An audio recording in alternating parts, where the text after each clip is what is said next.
Blue Bombers in front by a score of 23-13. The Argos jumped into a 6-0 first quarter lead, but Winnipeg came back.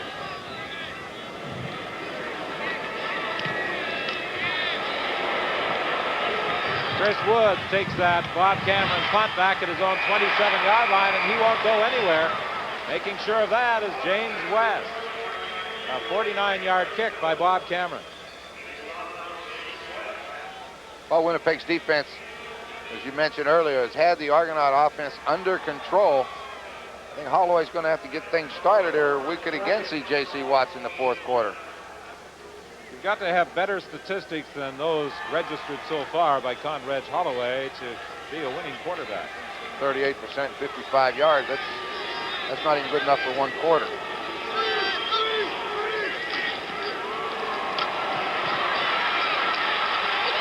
James West drops Conrad Holloway at the line of scrimmage. Well, Holloway pulled it down to run. We talk about him losing that mobility over the years from those operations and knee problems that he's had, but he had nobody open. He had Woods out over there. He was covered like a blanket, so he had no choice but to pull it down and try to gain something. There were days in the past when Holloway would have run away from that pressure and turned it into a big game. Boy, he had just great quickness when he came up to this league from college from Tennessee. He was something. Pass is deflected, intercepted. Delbert Fowler with his first interception of the year on the deflection. Well, he won't get many easier than that. He didn't even have to take any of the pressure of the ball hitting his hands. They tipped it up nice and easy for him. Holloway had a little bit of time to throw it. Probably going to be Sturdivant again. Let's see. Yeah, big Sturdivant. He does that a lot, gets that hand up, just drops down into Delbert's hand, and they got great field position. They need something to get them going, get some spark back in this offense. 1st and 10, Winnipeg. They are at the Argo 25-yard line. There's the pitch to James Murphy on the reverse.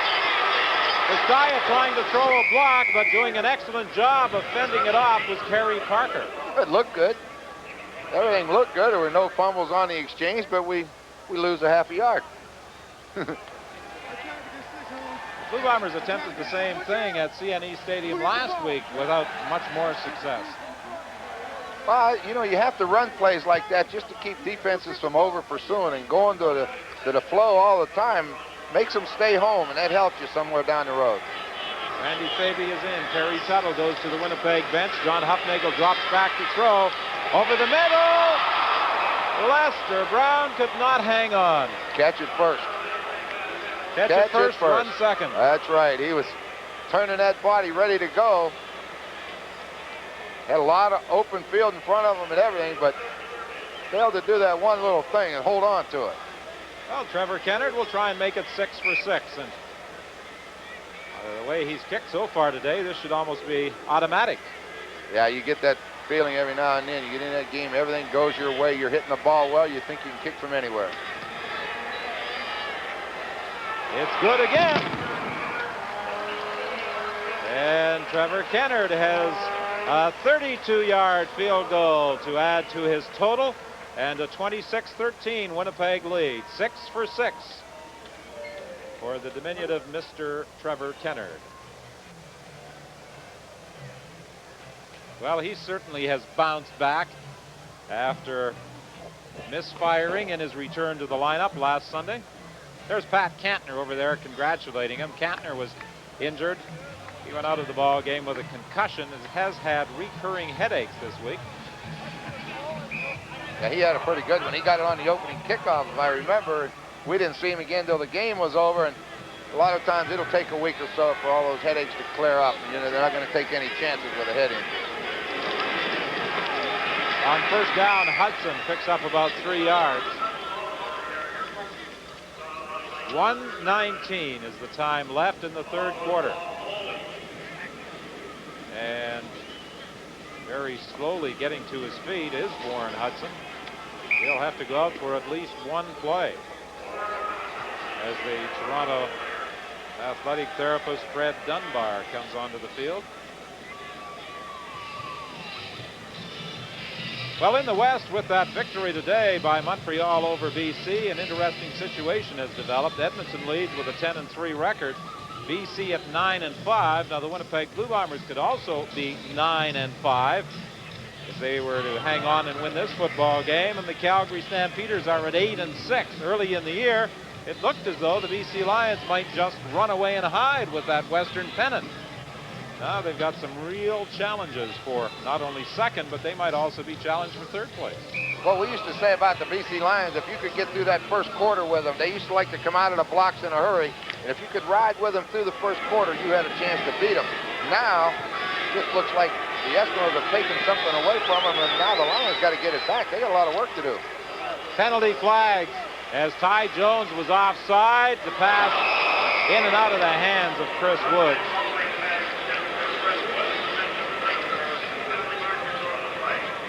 Going to get an offside call on Winnipeg, but they're going to get a holding call on Toronto. The Toronto offense has done absolutely really nothing outside of that one drive late in the second quarter. Illegal procedure. Toronto number 69 declined. Third down. Oh. Well, Dan Perron must have drawn Ty Jones offside because Ty Jones had moved well in advance of that ball being snapped. Boy, he sure did. Had a great call on that one. Called a holding call and an offside, neither one of them. What game am I watching?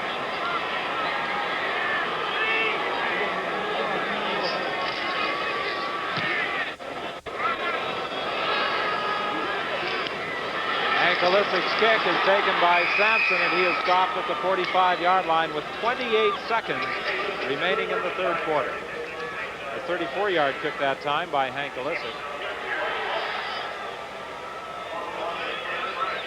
Well, let's see what happens to Hank this time. I saw him down. No, he didn't get knocked down this time. He fell down. Scott Flagel was attempting to hold him up. Yeah.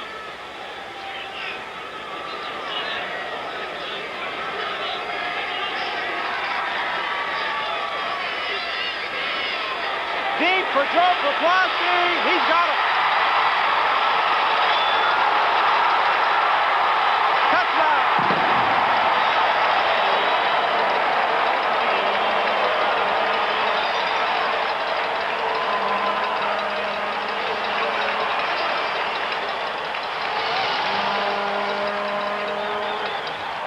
Well, they'd been running that wide receiver, in this case Murphy, on that turn-in pattern. And when he turns in, Poplawski goes out into the flat and then just turns up the sideline. And what I like what he does is after he makes the catch, watch him hesitate.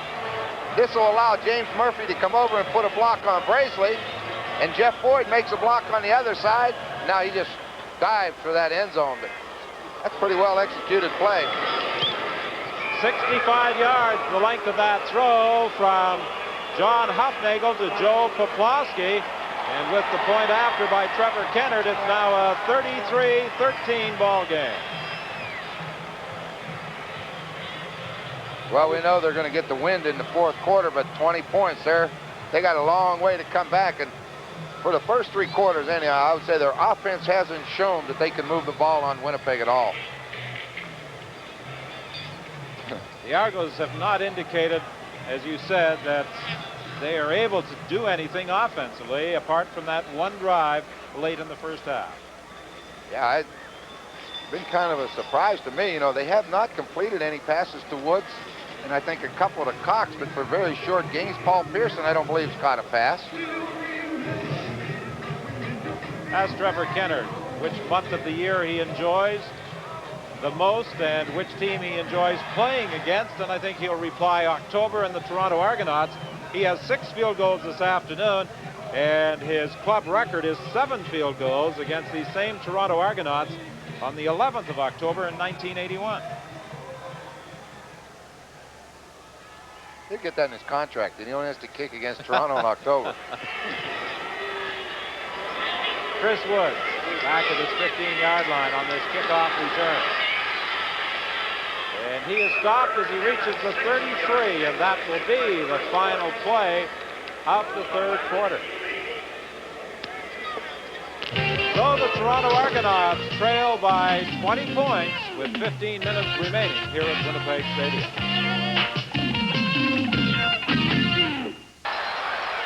To start the fourth quarter, Chris Woods taking the throw from Conrad Holloway down to the Winnipeg 28-yard line. Just a little bootleg action, a little fake, come the other way, and then just turn Woods' speed loose. See him come back away from the fake, gets the time to throw. Underthrows it a little bit, and as a result, it's a good throw because they got him covered deep, but he comes back inside, makes the catch. First thing they've done in the second half. They need to score on this drive when you're down 20. 48 yards the gain on the completion. Handoff inside to Cedric Minter from that shotgun formation. It's limited to a gain of 2 by Ty Jones.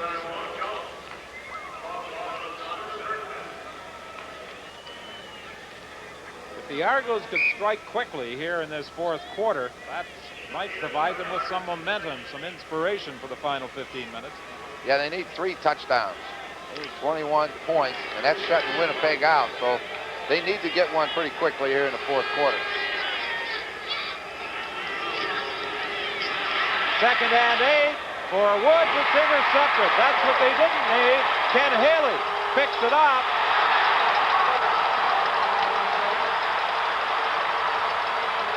And he brings it back to the 44.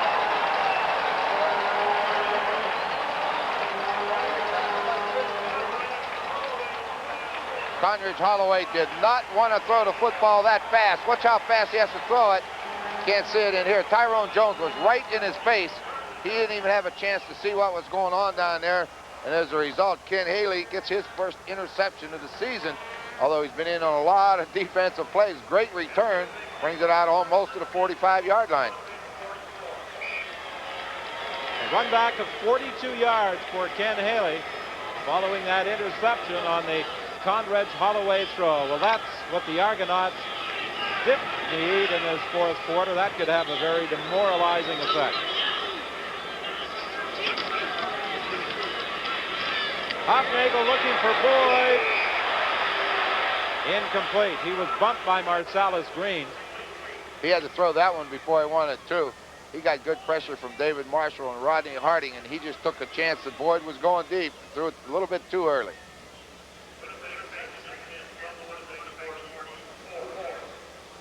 Ken Haley, the veteran of that Winnipeg secondary. Bombers made some changes back there this year. David Shaw, he turned home to Dallas, and Wiley Turner was traded to the Ottawa Roughriders. Lester Brown takes the handoff for a gain of 3 yards. Winnipeg will be forced to kick.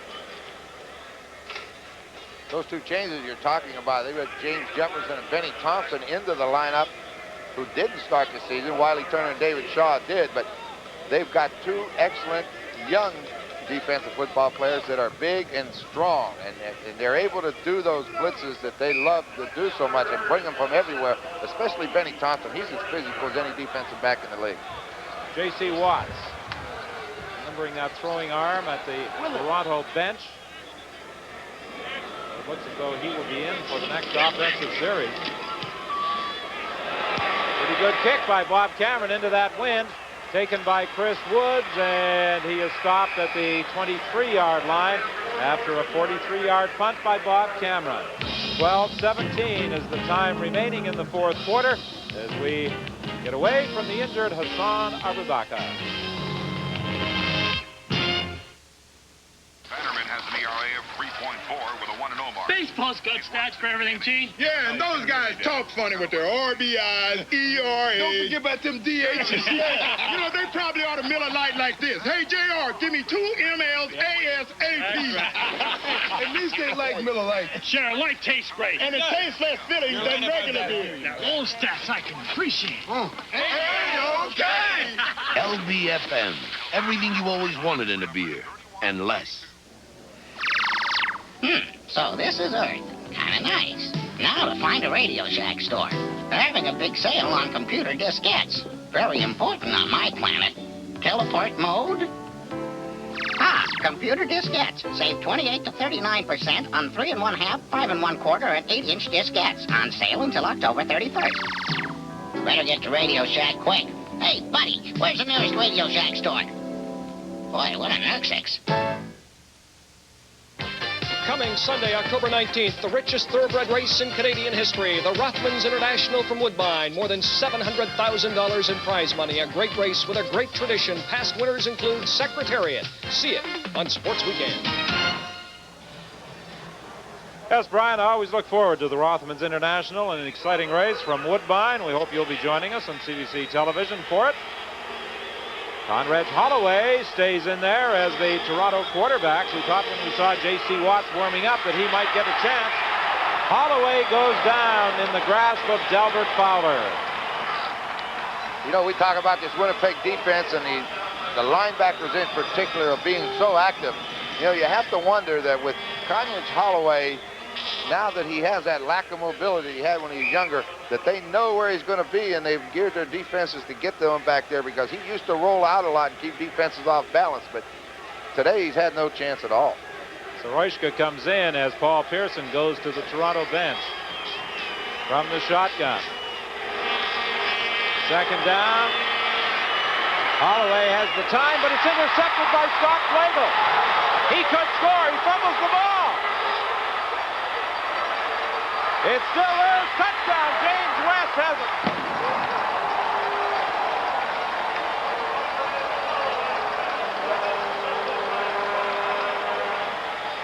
I've seen a lot of touchdowns scored over the years, but I've never quite seen one like that.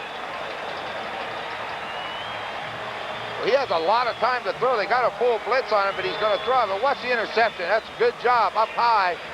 Now everything happens here. He just drops it.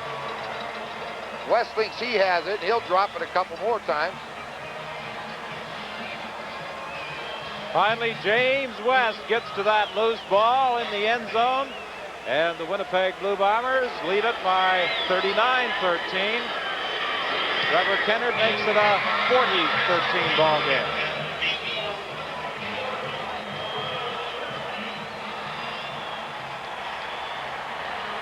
Well, James West was prepared to lead Scott Flagel into the end zone, not anticipating that he would wind up scoring the touchdown. As you said, one of the most unusual touchdowns that you will see. He was running down the field drawing a beat. I believe it was on Conrad Holloway, the last man to block before Flagel would go to the end zone, and all of a sudden he looks up and the ball's rolling around. I don't think he was expecting that. You think when they look at the videotape of this game tomorrow that Scott Flagel will take some razzing from his teammates, dropping that ball in the open field like he did? I would think so. You know, that's one good thing about when you win a football game. You know, you get away with a lot of things in the film room. When you lose, it's very quiet. I don't think there's much doubt as to the outcome of this one any longer, with only 11:18 left and Winnipeg leading 40-13. Scott Flagel still trying to figure out how he dropped that football. And Conrad Holloway is shaking his head. It's been a tough afternoon for the Argo quarterback.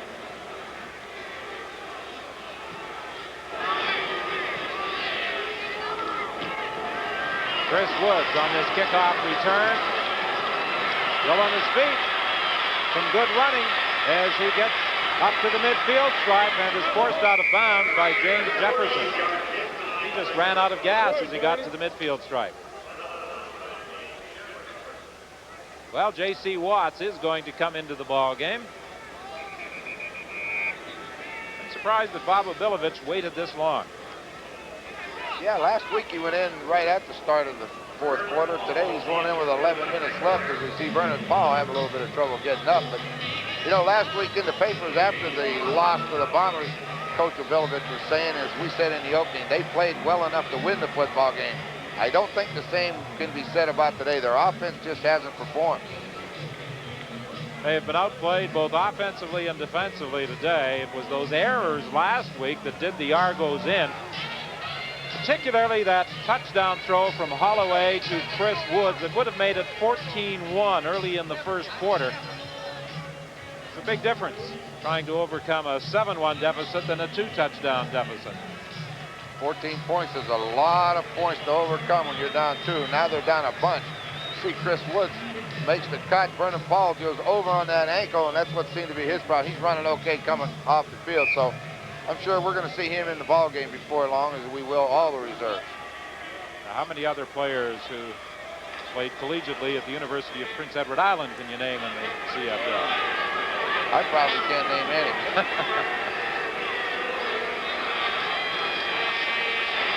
J.C. Watts rolling to his left, throwing complete on the sidelines, and the first time they've gone to Darrell Smith all day. Had Paul Pearson open about 20 yards downfield, but when you're running to your left for your life, like J.C. Watts has, it's pretty difficult to throw it that far down there. Just lucky enough to find Darrell Smith, another rookie in his first year with the Argonauts out of Central State College in Ohio. Not many people know where that is, Don. I know where it is. We played basketball against them. I shouldn't say I did. We did. I was going to question your suggestion that you played basketball. No, I want to leave that in. That'd be wrong.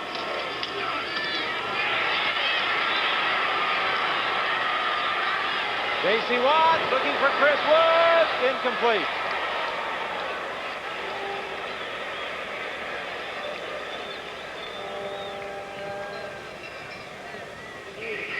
I was going to say, if you were playing basketball, there weren't many slam dunks. No, not really. I had a hard time touching the net. 10:17, the time remaining in this football game. 40-13, the Blue Bombers leading the Argonauts. This will move Winnipeg into a tie for second place in the West and leave the Argos a point ahead of Hamilton in the East.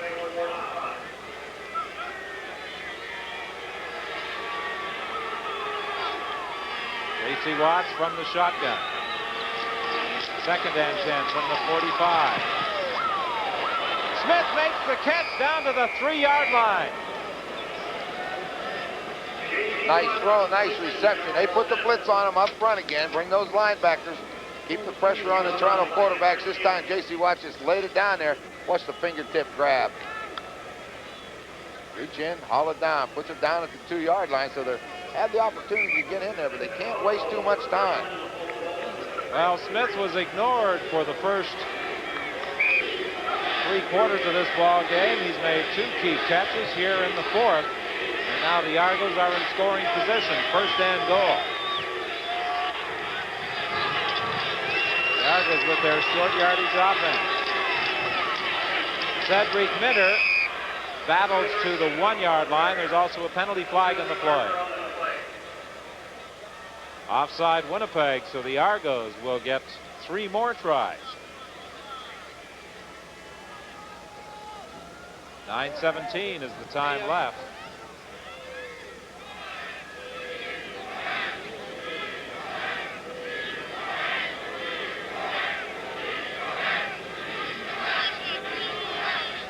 Half the distance to the goal line, puts the ball at the 1.5.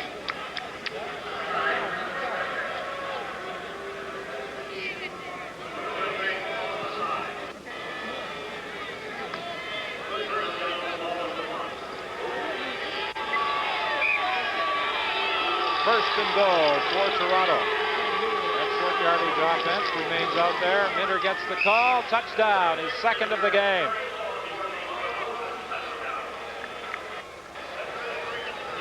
Unfortunately for the Argos, I think this is going to be too little and too late. Yeah, 40-19. They're still down quite a few points, but just a straight lead. You see Bob Bronk leading. Minter gets it, and all he does is just trying to find a place to run. Just keeps bouncing outside till he finds a little bit of a crease and into the end zone for his second touchdown today. Both short yardage, both on leads. There's also an injured Argo player.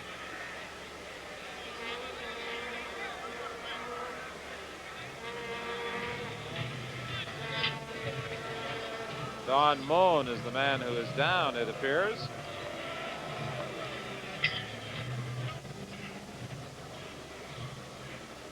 He had a particularly strong first half for the Argos.